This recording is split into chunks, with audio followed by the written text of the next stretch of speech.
एक crime story है बैंगलोर से। बैंगलोर का नाम लेते ही हमारे सामने कई सारी आईटी कंपनीज की इमेजेस बनती हैं। आज का केस भी उन्हीं कई सारी कंपनीज में से एक इंफोसिस के मैनेजर सतीश गुप्ता और उसकी वाइफ प्रियंका गुप्ता के बारे में है। प्रियंका का बर्थ 1981 में लखनऊ में हुआ था। उसकी मदर कंचन अग्रवाल बताती हैं कि प्रियंका ने बहुत ही छोटी क्लास से बच्चों को ट्यूशन देना स्टार्ट कर दिया था। प्रियंका को हमेशा से पढ़ने का और पढ़ाने का बहुत शौक था। इसी वजह से प्रियंका ने ग्रेजुएशन के बाद बीएड की डिग्री ली और फिर एक टीचर बनी। प्रियंका के भाई प्रफुल्ल अग्रवाल ने भी खुद का एक बहुत सक्सेसफुल बिजनेस सेटअप कर लिया था। सिंस प्रियंका की फैमिली ने प्रियंका की शादी कराने लायक पैसा कमा लिया था और अब प्रियंका भी सेटल हो गई थी, तो उन्होंने उसके लिए एक लड़का देखना स्टार्ट किया। फाइनली उनकी सर्च एंड हुई सतीश कुमार गुप्ता पर। सतीश भी लखनऊ में ही बॉर्न हुआ था और वो बैंगलोर में इंफोसिस में एक एचआर मैनेजर था। सतीश और प्रियंका दोनों को मिलवाया गया और दोनों एक दूसरे को पसंद करने लगे थे।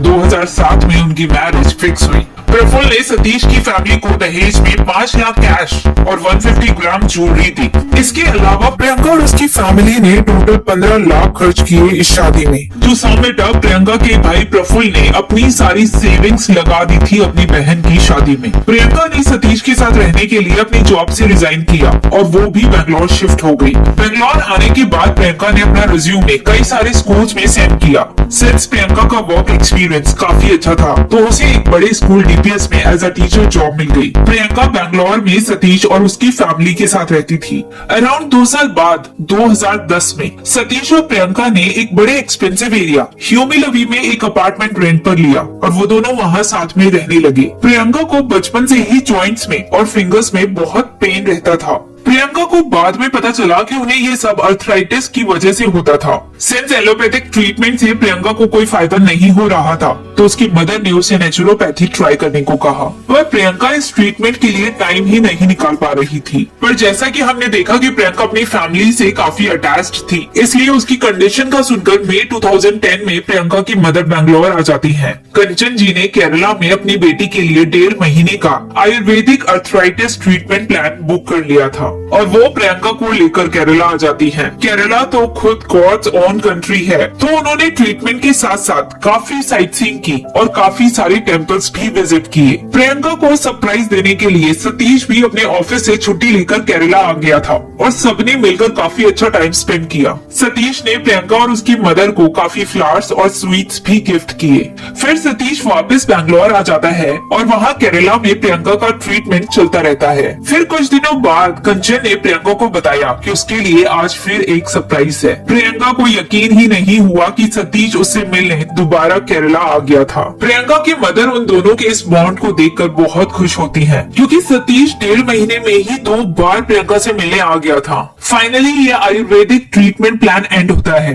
और प्रियंका इससे काफी रिलीफ फील करती है। प्रियंका की मदर बैंगलोर में सतीश और प्रियंका को बाय बोलकर जनवरी 2010 में वापस लखनऊ आ जाती है। सतीश उन्हें कॉल करके कंफर्म भी करता है कि वो सही से अपने घर पहुंचे या नहीं। कुछ हफ्तों बाद सतीश ने कंचन को कॉल किया और कहा कि मुझे आपकी बेटी से एक कंप्लेन है। ये सुनकर कंचन जी काफी स्ट्रेस्ड आउट फील करने लगी, पर 2 मिनट में ही उनका सारा स्ट्रेस गायब हो गया जब सतीश ने अपनी कंप्लेन बताई। सतीश ने कहा कि वो उनकी बेटी को एक कार गिफ्ट करना चाहता है, पर प्रियंका मना कर रही है। उसने तो उस कार के लिए 1.5 लाख कैश भी घर में रखा है। सतीश ने बताया कि वो प्रियंका को एक गोल्ड सेट भी गिफ्ट करना चाहता है। कंचन जी ने सतीश को समझाया कि उनकी बेटी बिल्कुल भी मटेरियलिस्टिक नहीं है, बल्कि वो काफी मॉडेस्ट है और उसे इतने एक्सपेंसिव गिफ्ट्स की हैबिट नहीं है। सतीश ने कुछ दिनों बाद एक फैमिली कोलाज में अपनी और प्रियंका की काफी सारी फोटोज प्रियंका की फैमिली के साथ शेयर की। ये सब देखकर प्रफुल्ल और कंचन बहुत खुश हुए, पर उन्हें क्या पता था कि एक हफ्ते बाद उन्हें एक ऐसा भयानक फोन कॉल आने वाला है जो उनकी इस खुशी को हमेशा के लिए खत्म कर देगा। 10 अगस्त 2010 को वो ड्रेडेड फोन कॉल आया। वो कॉल सुबह 7:45 को आया था और कंचन जी ने पिक किया था। फोन पर सतीश के फादर ने बताया कि प्रियंका की कंडीशन बहुत खराब है और सतीश भी अनकॉन्शियस है और वो दोनों हॉस्पिटल में एडमिट है। प्रियंका की मदर ये सुनकर कांप गई, पर उन्हें क्या पता था कि रियलिटी इससे बहुत ज्यादा हॉरिफिक थी। दरअसल जब 7:45 पर सतीश के फादर ने प्रियंका की मदर को कॉल किया था, तब एक कॉल सतीश ने भी पुलिस स्टेशन में किया था और उसने कहा था कि उसके घर में उसकी आंखों के सामने उसकी वाइफ प्रियंका गुप्ता की लाश पड़ी हुई है। पुलिस उसके घर पहुंचती है और देखती है कि प्रियंका के हाथ और पैर कुर्सी से बंधे हुए हैं। प्रियंका उस कुर्सी पर बैठी है और उसका गला चाकू से काटा गया है। गले के अलावा उसके पेट पर और बॉडी पर कई जगह चाकू से वार किया गया था। ये सब देखकर सतीश टूट गया और रोते रोते उसने अपना पूरा बयान पुलिस को दिया। उसने बताया कि वो 5:30 के अराउंड उठा, 5:40 पर वो मॉर्निंग वॉक के लिए निकला और 5:45 पर जब वो आरबीआई ग्राउंड में था अपने फ्रेंड किशन के साथ, तब उसे उसकी वाइफ का कॉल आया था। प्रियंका ने उसे बताया कि 2 लोग घर पर आए हैं जो किसी न्यूज़पेपर वाली कंपनी से हैं और न्यूज़पेपर बेचना चाहते हैं। सतीश ने प्रियंका से कहा कि वो उन लोगों को एंटरटेन ना करे और वो घर पर आ रहा है। और फिर सतीश 6:30 बजे घर पहुंचता है, नॉक करता है पर कोई भी दरवाजा नहीं खोलता। सतीश के पास स्पेयर कीज भी नहीं थी और फिर उसे रियलाइज होता है कि वो अपने ऑफिस में स्पेयर कीज रखता है और तब वो ऑफिस जाता है और वहाँ से स्पेयर कीज लेकर आता है। और फिर जैसे ही वो घर का दरवाजा खोलता है उसे प्रियंका की डेड बॉडी दिखती है। अब आप यही देख सकते हैं कि सतीश के प्लान में कितने लूप होल्स थे।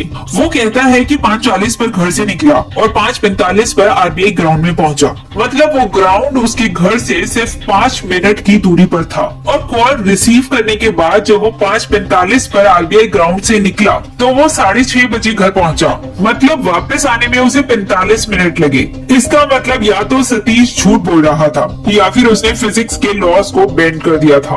अब सतीश एचआर मैनेजर था, कोई क्वांटम फिजिक्स प्रोफेसर तो नहीं। इसका मतलब ऑब्वियस था कि वो झूठ ही बोल रहा था। सतीश ने कहा कि वो स्पेयर कीज लेने के लिए अपने ऑफिस गया, लेकिन ऑफिस में एंट्री करने के लिए उसे अपना कार्ड स्वैप करना होता है और पुलिस को पता चला कि किसी भी मशीन में उसने अपना कार्ड स्वैप ही नहीं किया, मतलब वो ऐसे ही ऑफिस का एक चक्कर लगा कर आ गया। रियल केस तो वो घर से ही अपने साथ लेकर निकला था। सतीश ने ये भी बताया कि उसके घर से 1.5 से 2 लाख कैश मिसिंग है और उतने ही अमाउंट का गोल्ड भी मिसिंग है, मतलब सतीश इसे एक रॉबरी की तरह प्रेजेंट करना चाहता था। तभी उसने प्रियंका की साइड में एक ज्वेलरी का बॉक्स भी प्लांट किया था जिससे ये लगे कि चोर ज्वेलरी लेकर भाग गया। पर पुलिस वालों ने नोटिस किया कि अगर ये रियल में ज्वेलरी का केस था तो चोर प्रियंका की बॉडी में जो गोल्ड ज्वेलरी थी उसे क्यों नहीं ले गया। सतीश खुद को एक मास्टरमाइंड समझ रहा था, लेकिन उसका प्लान ऐसा था जैसे किसी बच्चे ने प्लान किया हो। सतीश का एक लॉकर था सिंडिकेट बैंक में। जब वहाँ पुलिस ने पता किया तो उन्हें एक ज्वेलरी मिली जिसे सतीश ने 1 हफ्ते पहले ही डिपॉजिट कराया था ताकि वो इस ज्वेलरी को ये दिखा सके कि ये चोरी हो गई है। और सतीश ने बैंक में 1.5 लाख कैश भी डिपॉजिट कराया था जिसे उसने मर्डर वाले दिन क्लेम किया कि चोर उस कैश को चुरा कर भाग गए। पुलिस ने ये भी नोटिस किया कि जब चोर निकल गए तो डोर परफेक्टली लॉक्ड कैसे हो सकता है। फाइनली पुलिस ने सतीश के कॉल रिकॉर्ड्स निकलवाए और कॉल रिकॉर्ड से तो पूरी पिक्चर ही क्लियर हो गई। सतीश ने बताया कि उसे कॉल 5:45 पर आया था, पर कॉल रिकॉर्ड से पता चला कि उसे उस टाइम कोई भी कॉल नहीं आई थी। सतीश को उसकी वाइफ ने कॉल किया था 5:15 बजे और वो कॉल 40 सेकंड्स की थी। प्लस 5:15 पर सतीश की लोकेशन आरबीआई ग्राउंड में शो नहीं हो रही थी, बल्कि उसकी लोकेशन प्रियंका के पास ही शो हो रही थी। मतलब जब प्रियंका के फोन से सतीश को कॉल आई तब वो उसी अपार्टमेंट में था। सतीश के फ्रेंड किशन ने भी बताया कि जब वो दोनों आरबीआई ग्राउंड में वॉक कर रहे थे तब किशन ने सतीश के फोन के बजने की आवाज नहीं सुनी। प्लस पुलिस ने और भी कई सारी चीजें नोटिस की, जैसे कि सतीश हर रोज स्पोर्ट शूज पहनकर वॉक करने जाता था, पर आज उसने लेदर शूज पहने थे। जब पुलिस ने उसका रीजन पूछा तो उसके पास कोई आंसर नहीं था। इन्फोसिस मैनेजर अब चारों तरफ से घिर चुका था और फाइनली उसने कन्फेस किया कि ये मर्डर उसी ने किया है। जब पुलिस वालों ने ये बात प्रियंका के घर वालों को बताई तो वो लोग एकदम शॉक्ड हो गए ये सुनकर, क्योंकि सतीश का बिहेवियर उन लोगों के साथ काफी अच्छा था, एकदम रियल फैमिली जैसे। पर तब प्रियंका की मम्मी और उसके भाई को ये बात समझ आई कि सतीश इतना अच्छा बिहेव इसलिए कर रहा था ताकि जब वो प्रियंका का मर्डर कर दे तो प्रियंका के घर वाले कभी भी उसके ऊपर फिंगर पॉइंट ना करें। और सतीश इस चीज में सक्सेसफुल भी हुआ था। मर्डर के बाद कंचन और प्रफुल्ल इसी चीज पर स्ट्रेस देते गए कि मर्डर चोरों ने ही किया है। मजिस्ट्रेट ने उनसे सतीश के बारे में पूछा तो उन्होंने सतीश के बारे में काफी पॉजिटिव रिव्यूज दिए। मर्डर के पहले के 6 मंथ्स में सतीश ने उनके साथ इतना अच्छा बिहेव किया कि वो उसके और उसकी फैमिली के डार्क पास्ट के बारे में बिल्कुल ही भूल गए। क्या थी वो डार्कनेस, आइए विजिट करते हैं।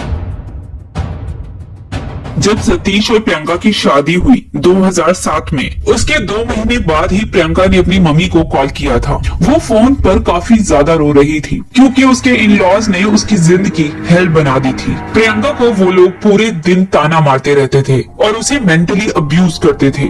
अगर रोटी प्रॉपर गोल नहीं बनी, इतनी छोटी छोटी बातों पर भी वो उस पर शाउट करते थे। सतीश भी अपने पेरेंट्स की साइड ही रहता था और प्रियंका को मेंटली हैरेस करता था। प्रियंका के फोन कॉल्स की फ्रीक्वेंसी अपनी मदर के टुवर्ड्स बढ़ती गई। प्रियंका ने बताया कि सतीश एक एक्सट्रीमली इनसिक्योर मेल है। वो इस बात से भी चिढ़ता था कि वो एक सिंपल ग्रेजुएट है और प्रियंका पोस्ट ग्रेजुएट। वो कहता था कि प्रियंका खुद को बहुत एजुकेटेड समझती है और इसलिए उसके माँ बाप की डांट नहीं सुनना चाहती। प्रियंका की मदर आज भी ये मानती है कि उन्होंने अपनी बेटी को गलत एडवाइस दी और उसे कॉम्प्रोमाइज करने को कहा और कहा कि आगे चलकर चीजें ठीक हो जाएंगी। पर एक बार ऐसा हुआ कि प्रियंका वो ताने सुन नहीं पाई और उसने सतीश को पहली बार उल्टा जवाब दिया। सतीश के पेरेंट्स प्रियंका को 2 साल से ताने मार रहे थे कि वो इनफर्टाइल है और उनके घर को कोई बच्चा नहीं दे सकती। सतीश भी प्रियंका पर चिल्लाने लगा कि वो इतनी मेहनत करके आखिर पैसा किसके लिए कमा रहा है और उसने भी प्रियंका को बार बार इनफर्टाइल कहा। इस बात पर प्रियंका ने सतीश को कहा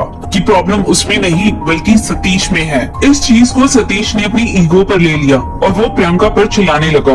बात इस हद तक बढ़ गई थी कि प्रियंका की मदर को इस मैटर में इन्वॉल्व होना पड़ा। कंचन जी ने सतीश को कहा कि वो मान लेंगे कि प्रॉब्लम प्रियंका में ही है अगर वो अपनी स्पर्म काउंट की रिपोर्ट उन्हें दिखा दे तो। सतीश ने कहा कि वो ऐसा करने को रेडी है। फिर कुछ दिन बाद सतीश ने कंचन जी को बताया कि उसने अपना टेस्ट करा लिया है। पर जब कंचन जी ने उससे रिपोर्ट मांगी तब सतीश बहाने बनाने लगा और उसने कोई रिपोर्ट नहीं दिखाई। सतीश को ये डर लगने लगा था कि शायद झगड़े से तंग आकर प्रियंका उसे छोड़ ना दे क्योंकि इससे सोसाइटी में उसकी रेपुटेशन खराब हो जाती। इसलिए फ्यूचर कॉन्फ्लिक्ट्स को अवॉइड करने के लिए जनवरी 2010 में उसने ह्यूमिलबी में एक अपार्टमेंट रेंट पर लिया और वहाँ वो दोनों रहने लगे। प्रियंका को तब जाके कुछ टाइम के लिए मेंटल पीस मिली। फिर प्रियंका और सतीश ने अपनी सेविंग से एक प्लॉट खरीदा। उस प्लॉट का पोजेशन मिलने के बाद उन्होंने वहाँ पर एक पूजा ऑर्गेनाइज कराई। प्रियंका ने उस पूजा में देखा कि सतीश के पेरेंट्स भी आए हैं। उन्हें देखकर प्रियंका को पास्ट के सारे हॉरर्स याद आ गए और उसने सतीश के पेरेंट्स को एक ऐसी बात बोल दी जिसके बाद सतीश ने डिसाइड किया कि अब वो प्रियंका को जिंदा नहीं छोड़ेगा। प्रियंका ने सतीश के पेरेंट्स को कहा कि ये जमीन मेरी और सतीश की है, आप लोग यहाँ से चले जाओ और हमें अकेले जीने दो। और सतीश के पेरेंट्स एक ह्यूमिलेशन और ग्रज के साथ वहाँ से चले जाते हैं। जब प्रियंका ने सतीश के माँ बाप को वहाँ से वापस भेज दिया तभी से सतीश प्रियंका के मर्डर की प्लानिंग करने लगा। सतीश ने 2 दिन पहले रस्सी, चाकू, जर्किन, ग्लव्स खरीदे, सभी अलग अलग शॉप से। फिर एक दिन उसने प्रियंका को बोला कि वो उसके लिए एक प्रेजेंट लेकर आया है और कहा कि वो उसकी आंखों पर पट्टी बांधेगा उसे सरप्राइज देने के लिए। उसने प्रियंका की आंखों पर पट्टी बांधी और फिर वो प्रियंका के हाथ और पैर कुर्सी से बांधने लगा। प्रियंका इस चीज को रेजिस्ट करने लगी तो उसने प्रियंका को कहा कि वो नहीं चाहता कि प्रियंका अपने हाथ और पैर से उस चीज को टच करके ये गेस कर ले कि वो क्या है। तो फिर प्रियंका उसे अलाउ कर देती है। प्रियंका लास्ट तक उस पर ट्रस्ट करती है। वो कभी नहीं सोच सकती थी कि उसके हस्बैंड के माइंड में कितना हॉरिफिक प्लान चल रहा था। उसने प्रियंका के हाथ पैर रस्सी से बांध दिए और उसकी आंखों पर भी पट्टी बांध दी। फिर वो खड़ा हुआ और प्रियंका के पीछे गया और उसने प्रियंका के फेस पर हाथ लगाया और उसने पट्टी खोल दी। प्रियंका ने देखा कि उसके सामने एक बहुत सुंदर ज्वेलरी थी। वो खुश हो गई। सतीश ने ऐसा 1-2 बार और किया ताकि जिस दिन वो मर्डर करने का सोचे प्रियंका को दूर दूर तक कोई डाउट ना हो। फाइनली 10 अगस्त 2010 का दिन आया। सतीश उस दिन सुबह 4:30 बजे ही जग गया। उसने प्रियंका को उठाया और कहा कि आज भी वो उसके लिए एक सरप्राइज गिफ्ट लाया है। प्रियंका उसे कहने लगी कि सुबह सुबह क्या सरप्राइज, बाद में कर लेंगे। पर सतीश उसे सुबह के लिए ही मना लेता है। वो प्रियंका को चेयर पर बिठाता है, उसकी आंखों पर पट्टी बांधता है। फिर प्रियंका पूछती है कि गिफ्ट क्या है। सतीश एक रस्सी उसके गले पर लगाता है और प्रियंका कहती है कि मुझे पता चल गया कि तुम एक नेकलेस लाए हो। तभी सतीश उस रस्सी से उसका गला दबा देता है। प्रियंका जोर जोर से हिलती है खुद को बचाने के लिए। उसके साथ साथ कुर्सी भी जोर जोर से हिलती है। सतीश और ज्यादा जोर से उस रस्सी को उसके गले में कसता है। कुर्सी के हिलने की आवाज और तेज हो जाती है। सतीश को डर लगने लगा था कि कहीं पड़ोसियों को पता न चल जाए, पर फाइनली प्रियंका शांत थी क्योंकि शायद वो मर चुकी थी। फिर सतीश उसकी बॉडी में नफरत के साथ हर जगह चाकू मारता है और फाइनली उसका एंड कंफर्म करने के लिए उसका गला काट देता है। अब इस टाइम घड़ी में कुछ 5:15 बजे थे। वो प्रियंका के फोन से अपने फोन पर एक कॉल करता है 40 सेकंड के लिए। अब वो किशन के साथ मॉर्निंग वॉक पे जाने के लिए रेडी था, पर 5 मिनट बाद 5:20 पर उसे किशन का कॉल आता है। वो कहता है कि आज वो वॉक पर नहीं जा पाएगा क्योंकि उसे अपनी दादी को योगा के लिए लेकर जाना है। ये सुनकर सतीश के पसीने छूट जाते हैं, पर सतीश किशन को भी मना लेता है और कहता है कि हम जल्दी वापस आ जाएंगे। किशन भी रेडी हो जाता है। फिर सतीश ज्वेलरी का एक खाली बॉक्स बेड पर रखता है और घर की कीज अपनी जेब में डालता है और 5:40 पर वो अपने घर से निकलने ही वाला होता है कि वो नोटिस करता है कि उसके स्पोर्ट शूज पर ब्लड लगा है और फिर वो इन शूज को डिस्कार्ड करके लेदर शूज पहनता है और मॉर्निंग वॉक पर निकल जाता है। जब पुलिस सतीश के घर आती है तो सतीश जोर जोर से रोता है और इनफैक्ट सतीश 3 दिन तक धरने पर बैठता है कि उसके वाइफ के मर्डरर्स क्यों नहीं मिल रहे। फाइनली सतीश को जेल में डाला गया। उसे लाइफ इम्प्रिजनमेंट और 25,000 का फाइन लगाया गया। प्रियंका के घर वालों का आज भी ये मानना है कि उनकी बेटी के मर्डर के लिए सतीश के पेरेंट्स जिम्मेदार हैं। कंचन जी ने बताया कि 3 साल तक सतीश के पेरेंट्स ने उनकी बेटी को टॉर्चर किया। कंचन जी का कहना है कि मेन कल्प्रिट सतीश की मदर ही है, जिसकी वजह से सतीश ने उनकी बेटी के साथ ऐसा किया और मर्डर के 3 महीने पहले से सतीश उसको मारने का प्लान कर रहा था, इसलिए वो उनके साथ इतना अच्छा बिहेव करने लगा था। प्रियंका के भाई ने तो बाद में ये स्टेटमेंट दिया कि सतीश के पेरेंट्स को फांसी होनी चाहिए। प्रफुल्ल सतीश के धोखे से इस हद तक गुस्से में था कि वो सतीश का मर्डर करना चाहता था। प्रफुल्ल ने यहाँ तक बताया कि सतीश का फादर उसकी बहन की डेड बॉडी में से ज्वेलरी निकाल रहा था। शायद सतीश के माँ बाप प्रियंका की डेड बॉडी से भी सेटिस्फाइड नहीं थे, उन्हें उस डेड बॉडी से भी गोल्ड चाहिए था। प्रफुल्ल और कंचन को ये भी समझ आया कि सतीश ऐसा क्यों कहता था कि उसे प्रियंका को गाड़ी गिफ्ट करनी है, जिसके लिए उसने 1.5 लाख कैश भी घर में रखा है और लगभग उतने ही अमाउंट की ज्वेलरी वो प्रियंका को गिफ्ट करना चाहता है। इससे वो अपनी चोरी वाले एलिबाई को और ज्यादा स्ट्रॉन्ग बना रहा था ताकि ये चीज कंफर्म हो जाए कि इतना कैश और ज्वेलरी घर में प्रेजेंट था, जो बाद में सतीश ने चुपके से बैंक में डिपॉजिट कर दिया था। प्रफुल्ल ने बताया कि सतीश ने कुछ इस तरह से एक्टिंग की कि सब उससे बहुत खुश रहने लगे थे। मर्डर से एक दिन पहले प्रियंका ने अपने भाई प्रफुल्ल को कॉल भी किया था। वो बहुत खुश थी और वो प्रफुल्ल को कहती है कि भाई तुम तो मुझे भूल ही गए और मिलने भी नहीं आते। अनफॉर्चुनेटली प्रियंका आज जिंदा नहीं है और सतीश बिल्कुल फ्री है और अपनी लाइफ को एक नॉर्मल तरीके से जी रहा है। आपने बिल्कुल सही सुना। ये स्पेकुलेट किया जाता है कि सतीश ने जेल में जाने से पहले एक मूवी देखी थी, द शॉशैंक रिडेम्पशन। उसमें जो मेन कैरेक्टर था एंडी, सतीश ने उसी से इंस्पिरेशन ली। सतीश ने जेल में पढ़ाई की और कुछ ओपन से डिग्रीज हासिल की और कोर्ट ने खुश होकर जुलाई 2024 में सतीश को फ्री कर दिया और इसी के साथ ये केस खत्म होता है। आपके इस केस को लेकर क्या व्यूज हैं? Please let me know in the comment section. अगर वीडियो अच्छी लगी हो तो प्लीज लाइक करें, सब्सक्राइब करें और ज्यादा से ज्यादा शेयर करें। Thanks for watching.